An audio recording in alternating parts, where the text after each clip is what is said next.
லேப்ல skin, year போன்ற organs வளர்க்கலாம்னு சொல்றாங்களே டாக்டர். அதே போல போன் வளர்க்க முடியுமா டாக்டர்?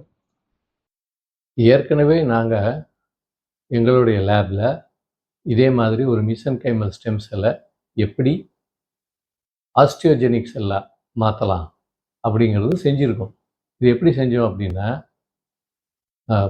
ட்ரைகால்சியம் ஃபாஸ்பேட், கொலாஜன், ஹைட்ராக்சிஅப்படைட் இது மூணுமே போனுக்கு உண்டான ஸ்கெஃபோல்டு.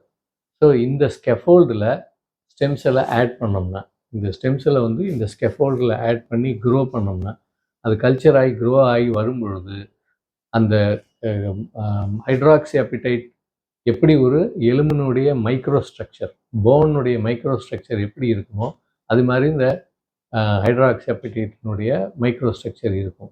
ஸோ அதனால் இந்த செல் வந்து அந்த மைக்ரோ ஸ்ட்ரக்சரை உணர்ந்து stem cells will convert themselves into osteogenic cells.